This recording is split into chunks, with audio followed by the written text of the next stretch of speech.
É gratificante demais, né? É. Você olhar para isso aí, saber que isso é obra tua. E fica... quantas pessoas não vão ser tocadas por essas palavras, né? Você falou uma coisa, cada vez mais eu tenho certeza, cara, já tenho essa certeza absoluta, né? A poesia para mim é uma missão de alma. Se der é uma missão de vida, aqui é missão de alma. Eu tenho ajudado muitas pessoas e eu tenho recebido feedbacks tão incríveis. Um dos que mais me tocou, foi uns 3 meses atrás, quando uma senhora, uma seguidora da minha página, Rimas e Versos da Alma, me mandou uma mensagem assim, eu não a conheço. Ela falou assim, Vilton, você não é psiquiatra, mas você ajuda muitas pessoas. Eu sofro de depressão e eu tenho síndrome do pânico. E depois que eu conheci essas poesias, eu estou me resgatando. Olha só. Não precisa de mais nada, né? Não, eu fiquei muito tocado, sabe? E ela mora em Governador Celso Ramos. É uma senhora de 70 e poucos anos. E depois ela me contou mais algumas coisas pessoais dela, bem pesadas, assim, sabe? E a sua... Eu vou te fazer uma pergunta assim bem pessoal. Existe uma conexão entre Deus e as suas poesias? Certamente. Eu tive uma experiência muito incrível no dia 22 de dezembro. Eu tenho um programa chamado Papo de Poeta, que eu apresento numa web TV, onde eu recebo outros poetas ou músicos, né? Esse programa teve 6 edições até agora, é um programa mensal. E no dia 22 de dezembro eu recebi uma poetisa, Rita Martins, foi um programa super agradável, leve, a gente deu muita risada. E eu cheguei em casa, deitei na minha cama e eu tive uma conversa com Deus. Eu falei para ele assim, Deus, o projeto Rimas e Versos da Alma está indo muito bem, está fluindo, eu amo fazer isso, mas eu queria que, a partir de hoje, o Senhor fosse o meu parceiro. Eu crio, o Senhor conduz, até quando desejar, até quando fizer sentido. A partir desse momento que eu fiz esse movimento aí, gente, foi tão incrível, abriu-se um portal energético. Tantas coisas têm acontecido lá para cá que não tem nada a ver com coincidência, absolutamente nada. Fosse uma coisa, tá, é coincidência, 5, 8, 10, coisas incríveis. Vou dar só um exemplo para vocês. Eu queria uma coreografia de anjos, para depois que no final do meu espetáculo, né, que remetesse isso, né, ao poema. A Kiki Pereira do teatro me indicou uma escola de balé, que eu não conhecia nenhuma, Prima Ballerina, Liz Helene, o nome da proprietária.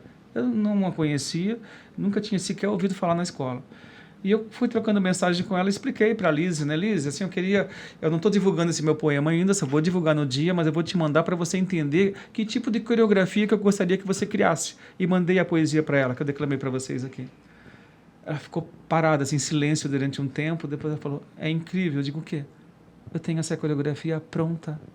E absolutamente tudo que está no teu poema está na minha coreografia. Coincidência? Não. Conspiração do universo. É impressionante. Estava pronto.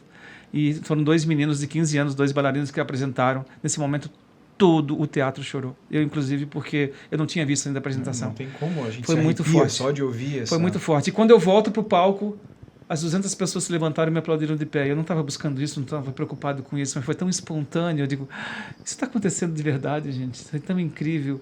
Eu queria que Deus me transformasse num instrumento naquela noite, e Ele me transformou. Então, gratidão que você fala, é só que eu emano amor e gratidão no meu coração o tempo todo, pelas oportunidades que eu tenho. Sabe? Muito legal, cara. Estou muito feliz com isso.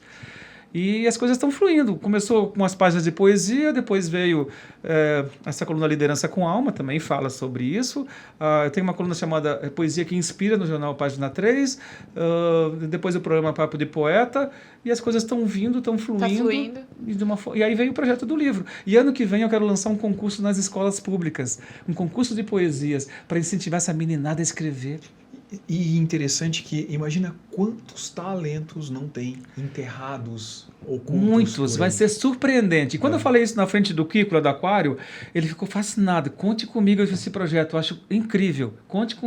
Ele falou umas 3 vezes assim, eu quero estar contigo nesse projeto. Olha que legal. Ano que vem a gente vai lançar esse projeto nas escolas públicas. Eu tô chocado, cara, com a forma que você chegou aqui, o Vilton, e nos impactou. Os 3 Viltons, assim, hoje foi sui generis, né? Cada um com uma característica, cada um com uma energia peculiar, e que ao final, agora a gente caminhando para o final, assim como esses 3 Viltons se completa e traduz nesse ser, nesse cara que eu tô olhando aqui com os olhos Marejados, né? E o quanto você traduz no teu olhar a tua essência, a pessoa que você Eu transbordo, literalmente, sabe? Eu sou um apaixonado por tudo que eu faço na minha vida, eu acho que isso explica. Deixa eu falar para vocês, então, do título do livro, né?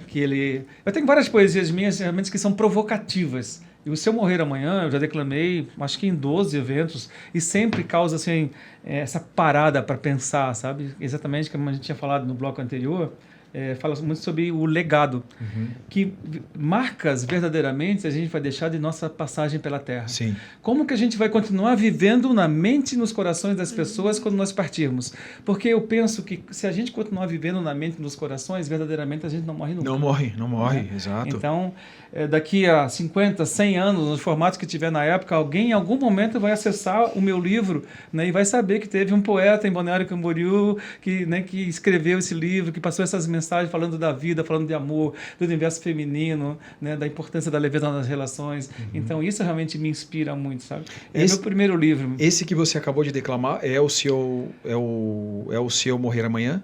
Eu declamei o Legião de Anjos. O Legião de Anjos. Agora eu vou declamar o poema que dá título ao livro. Esse livro foi tendo um nome, um primeiro, um segundo, teve quase igual o Bolota, sabe? O sexto nome, que por consenso, cara, vamos botar esse título, Se Eu Morrer Amanhã, ele é provocativo, aí mostra, assim, né, uma pessoa meio que saindo da vida, desfocada e tal, né? Então, eu acho que a gente tem que pensar nisso. E antes de você declamar esse poema, qual que é o preferido? Qual que é o poema preferido do Wilton dentro desse você perguntar isso para um poeta é difícil. Para eu selecionar 60 já foi um drama, sabe? Eu acho que depende do momento, né? Eu sou apaixonado pelas minhas poesias. Eu teria que, assim, no mínimo uns 10 ou 15, eu não conseguiria eleger o poema predileto. As pessoas, eu já ouvi de várias pessoas, ou de algumas pessoas, que esse aqui, Se Eu Morrer Amanhã, é o mais impactante. Né? Então, não sei. E aí, eu quero ouvir depois de vocês, depois que vocês lerem o livro também. A opinião de vocês. Tá? Eu entendo que, assim, antes de você ler, que quando a gente expressa um sentimento, e uma poesia é um sentimento, né? Não tem como dissociar uma inspiração a um sentimento, é um sentimento. Só que o sentimento ele é muito circunstancial, né? Isso. Então é do momento. Eu tenho um poema chamado Lugar de Mulher, que gera muita conexão entre as mulheres. Nesse poema eu falo da mulher que vai para o mercado de trabalho, que evolui, que faz suas capacitações, seus MBAs, que aprende vários idiomas, que vira CEO de empresa. Mas falo também no mesmo poema da mulher simples, a mulher do lar, que muitas vezes abdica desses sonhos para cuidar de filho, de marido, de casa, entendeu? Que também é fundamental para o universo humano. Então, gera muita conexão também. Um outro chama Mulher de 40. Não tem uma mulher na faixa dos 40 anos, a idade da loba, que não se identifica nessa mulher de 40, entendeu? Porque é quando a mulher redefine também os seus sonhos, os seus objetivos, suas prioridades, quando deixa de sujeitar coisas que se sujeitavam no passado, né? Isso pode acontecer aos 40, aos 35, aos 45, não acontecer nunca, obviamente, mas gera muita conexão. Então, eu tenho essa capacidade de fazer leituras de situações, de pessoas, né? E de relações. E traduzir isso depois através da facilidade. Mas eu quero ouvir o seu Então vamos lá, Se Eu Morrer Amanhã. Se eu morrer amanhã. E se eu morrer amanhã? Como serei verdadeiramente lembrado? Irei de alguma forma permanecer? Qual terá sido o meu legado? Será que irão logo me esquecer? Quantas almas terei impactado? Dirão que fui alguém que soube viver? Quantas mentes terei inspirado? Continuarão a história que comecei a escrever? E se eu morrer amanhã? Quanto bem ao próximo terei feito? Exultarão as pontes que ergui um dia? O que falarão a meu respeito? Pronunciarão meu nome com alegria? Vão recordar aqui desse sujeito? Lerão artigos em minha autoria? Minhas palavras ecoarão de algum jeito? Seguirão lendo minhas poesias? E se eu morrer amanhã? Vou lhes dizer para mim como vai ser. Partirei feliz e com uma certeza. Dei o melhor de mim em minha jornada. Curti intensamente a vida e sua beleza. Me entreguei totalmente à mulher amada. Tive grandes amigos sentados à mesa, com quem dei largas e boas risadas. Sempre tratei minha história com gentileza. Por isso, partirei em paz, com a alma lavada.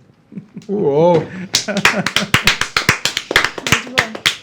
É mais ou menos assim, né? Se chorei ou se sorri, o importante é que emoções eu vivi. Por aí.